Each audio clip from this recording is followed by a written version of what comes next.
Assalamualaikum warahmatullahi wabarakatuh. Innal hamdalillah nahmaduhu wa nasta'inuhu wa naghfiruh wa na'udzu billahi min syururi anfusina wa min sayyiati a'malina may yahdihillahu fala mudhillalah wa may yudlil fala hadiyalah. Asyhadu an la ilaha illallah wahdahu la syarikalah wa asyhadu anna Muhammadan abduhu wa rasuluh. Allahumma salli wa sallim wa barik ala nabiyyina Muhammad wa ala alihi wa ashabihi wa man tabi'ahum bi ihsanin ila yaumiddin. Pemirsa LGC TV yang berbahagia, dalam satu riwayat dari Abdullah bin Hisham menuturkan, kami pernah bersama Nabi Shallallahu Alaihi Wasallam. Pada saat itu Rasulullah menggandeng tangan Umar bin Khattab. Kemudian Umar bin Khattab berkata, "Ya Rasulullah, sungguh engkau lebih aku cintai dari segala-galanya selain diriku sendiri." Kemudian Nabi SAW bersabda, "Tidak, wahai Umar, demi zat yang jiwaku berada di tangannya, hingga aku lebih engkau cintai daripada dirimu sendiri." Maka segera Umar berujar, "Sekarang demi Allah, engkau lebih aku cintai dari diriku, wahai Rasulullah." Kemudian Nabi SAW bersabda, "Sekarang baru benar, wahai Umar." Kisah ini diriwayatkan oleh Bukhari dalam kitab Fathul Bari. Dalam hadis tersebut Rasulullah menegaskan bahwasanya cinta kepada Nabi Shallallahu Alaihi Wasallam harus diutamakan, bahkan kepada dirinya sendiri. Di dalam hadis yang lain Rasulullah bersabda, "La yu'minu ahadukum hatta akuna ahabba ilaihi min walidihi wa waladihi wan nasi ajma'in." Rawahul Bukhari. Rasulullah bersabda, "Tidaklah seseorang dari kalian sempurna keimanannya hingga aku lebih dicintai daripada dirinya, daripada kepada kedua orang tuanya, kepada anaknya, dan manusia seluruhnya."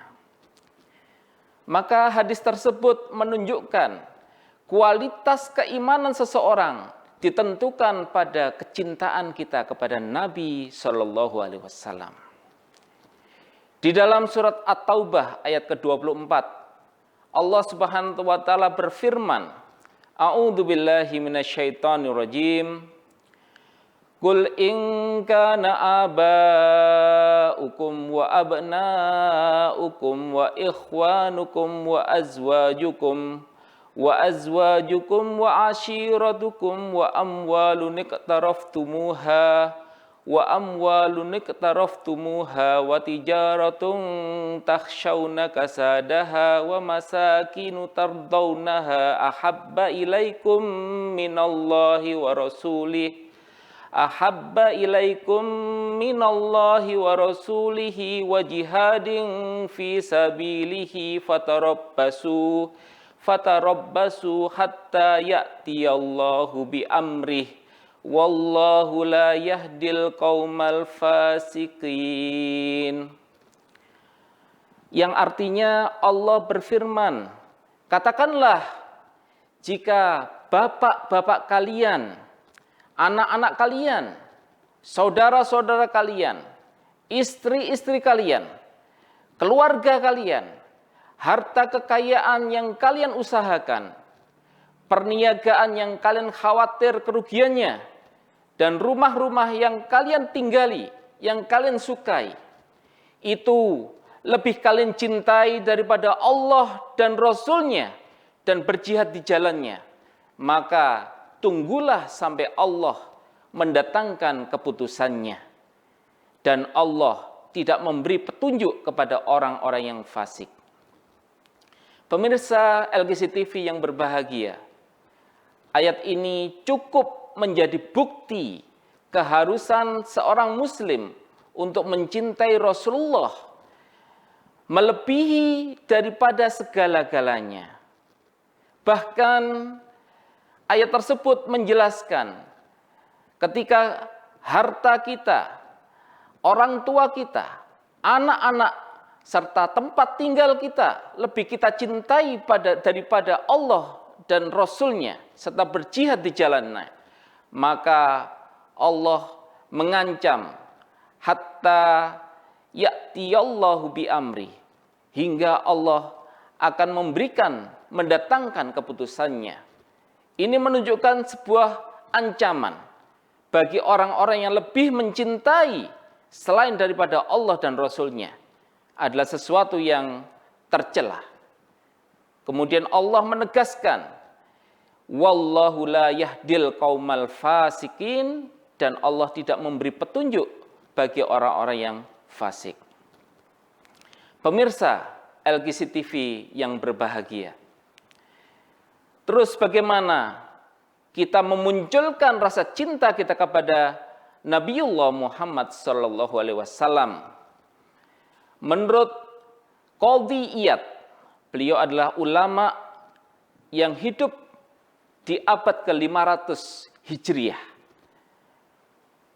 bahwasanya hakikat mahabbah, hakikat cinta menurut Qadhi Iyad adalah kecenderungan hati pada hal yang diinginkan manusia.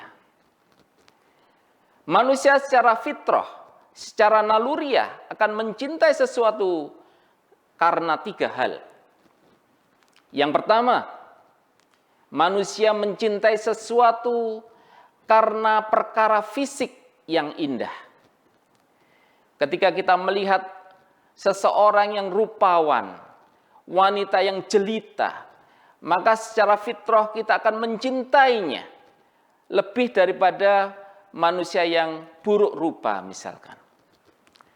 Inilah kecintaan yang dialami oleh para ABG sekarang yang terjerumus dalam kecintaan kepada artis-artis Korea, yang mereka secara fisik memang memiliki rupa yang rupawan, yang ganteng, ya, dan jelita. Perkara yang kedua, seorang manusia akan mencintai sesuatu karena sesuatu itu secara maknawi, bukan secara fisik.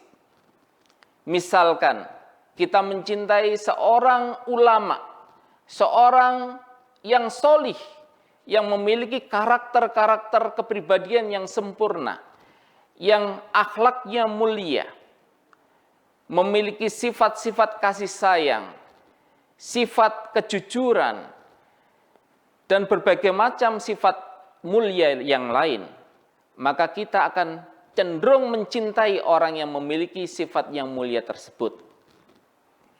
Yang ketiga, seorang manusia akan mencintai orang lain yang telah memberikan manfaat pada dirinya. Manusia akan mencintai orang yang telah berjasa pada dirinya. Sebagai contoh, kita akan mencintai orang tua kita karena kita memahami, menyadari bahwa orang tua kita adalah orang yang paling berjasa pada diri kita, yang khususnya ibu kita yang telah mengandung, melahirkan kita, menyusui dan membesarkan kita dengan penuh kasih sayang. Juga demikian dengan ayah atau bapak kita yang telah bekerja, memberi nafkah, mengasihi dan mencintai kita, sehingga mereka adalah orang-orang yang telah berjasa pada diri kita. Maka muncul rasa cinta tersebut pada kedua orang tua tersebut.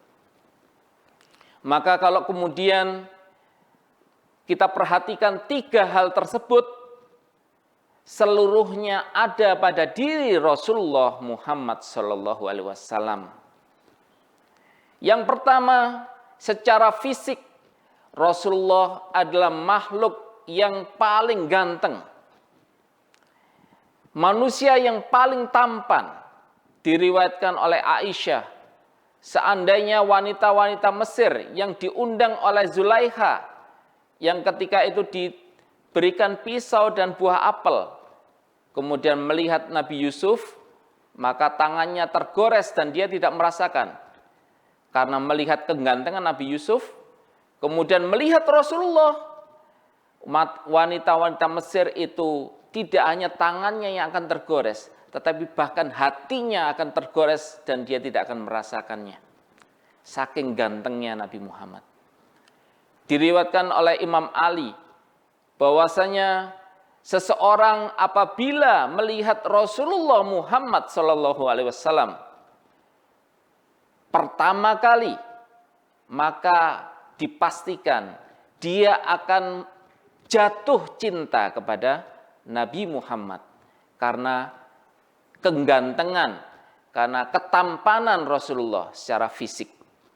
Ini yang banyak dikupas di dalam kitab Asy-Syama'il Muhammadiyah karangan Imam At-Tirmizi.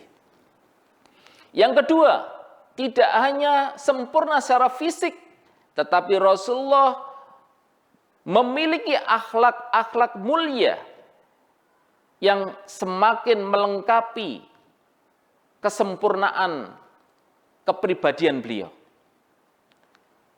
Beliau adalah orang yang paling mulia di antara masyarakat waktu itu. Orang-orang yang dipercaya sehingga diberikan gelar Al-Amin, tidak pernah berbohong, yang memiliki kasih sayang, yang sangat lembut. Banyak cerita, riwayat yang menunjukkan hal tersebut. Bagaimana Rasulullah ketika menghadapi orang Yahudi yang menagih hutang kepada beliau dengan menjerat serban yang ada di leher beliau sampai merah. Pada saat itu ada Umar bin Khattab dan para sahabat yang lain.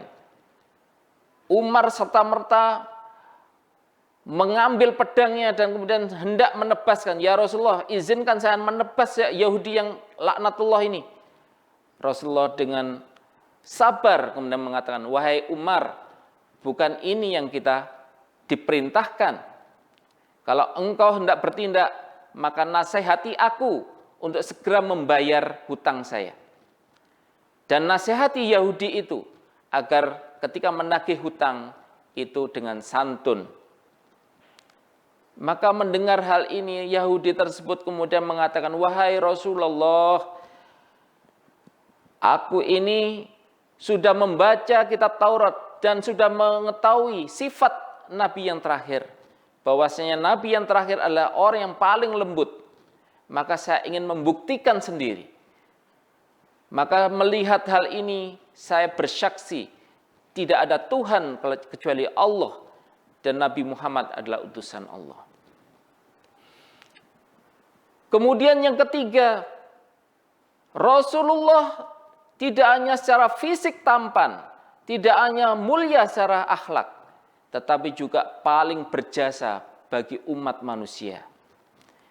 Ketika umat manusia tenggelam dalam masa jahiliyah, yang mengentaskan kejahiliaan, yang menerangi kehidupan umat manusia adalah Nabi Muhammad SAW. Ini diceritakan dalam kitab-kitab sirah, bagaimana ada bab khusus yang menjelaskan tentang masa jahiliyah bangsa Arab sebelum kedatangan risalah Islam. Bab ini untuk menegaskan bagaimana perbedaan bangsa Arab sebelum datangnya Nabi dengan sesudah datangnya Nabi. Ketika sebelum datangnya Nabi, tidak pernah ada yang menganggap bangsa Arab. Romawi, penguasa di bagian utara, dan Persia, penguasa di bagian selatan, tidak pernah menjamah bangsa Arab. Karena tidak ada yang bisa diambil keuntungan sedikit pun. Tanahnya tandus, orang-orangnya kasar, banyak akhlak yang tercela yang mereka lakukan. Tidak ada keuntungan sedikit pun yang ada pada bangsa Arab. Tidak ada kemuliaan sedikit pun di bangsa Arab.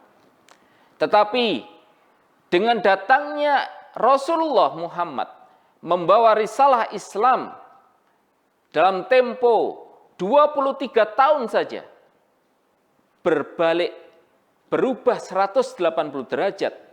Bangsa Arab menjadi bangsa yang mulia, akhlaknya akhlak Islam yang mulia, menjadi pemimpin dunia yang mengalahkan Persia dan Romawi, menjadi peradaban dunia yang meluas hampir ke 2/3 bumi selama 14 abad lebih. Ini menunjukkan bahwasanya faktor yang menyebabkan kemuliaan bangsa Arab saat itu adalah dengan datangnya Nabiullah Muhammad SAW. Dan ini merupakan jasa Rasulullah yang luar biasa kepada umat manusia. Tidak hanya kepada bangsa Arab, tetapi pada umat manusia secara keseluruhan. Maka ketika kita memperhatikan 3 hal tersebut, kemudian mengkaji bagaimana karakter, bagaimana fisik Rasulullah, bagaimana jasa-jasa dari Rasulullah, maka muncul mahabbah, muncul kecintaan kita kepada Nabiullah Muhammad SAW. Bagaimana kemudian kecintaan ini lebih kita cintai, kecintaan kita kepada Rasulullah lebih kita cintai daripada manusia yang lain, bahkan daripada diri kita sendiri. Maka bagaimana wujud cinta kita kepada Rasulullah? Maka Allah Subhanahu wa taala di surat Ali Imran ayat ke-31. A'udzu billahi minasyaitonir rajim. Qul in kuntum tuhibbunallaha fattabi'uni yuhibbukumullah. Katakanlah, jika kalian mengaku mencintai Allah, maka ikutilah aku. Allah akan mencintai kalian. Ayat ini menegaskan bahwasanya kecintaan kepada Allah itu dibuktikan dengan mencintai Rasulullah Sallallahu Alaihi Wasallam, dibuktikan dengan mengikuti sunnah-sunnah Rasulullah Sallallahu Alaihi Wasallam. Maka hakikat cinta kita kepada Nabiullah Muhammad Sallallahu Alaihi Wasallam dengan mengikuti risalah beliau, dengan memperjuangkan agama beliau, dengan mengkaji agama Islam. Maka dengan itulah kita membuktikan cinta kita kepada Rasulullah Shallallahu Alaihi Wasallam. Sebagaimana yang disampaikan oleh Sufyan As-Tsauri, al-mahabbatu ittiba'ur Rasulullah Shallallahu Alaihi Wasallam. Cinta kepada Nabi adalah dengan mengikuti Rasulullah Sallallahu Alaihi Wasallam. Demikian penjelasan tentang cinta kepada Nabiullah Muhammad Sallallahu Alaihi Wasallam. Semoga Allah menganugerahkan, memberikan rezeki kepada kita berupa cinta kepada Nabiullah Muhammad Sallallahu Alaihi Wasallam, sehingga kita bisa mengikuti Rasulullah hingga akhir zaman. Wallahu a'lam bishawab. Ihdinas siratal mustaqim. Assalamualaikum warahmatullahi wabarakatuh.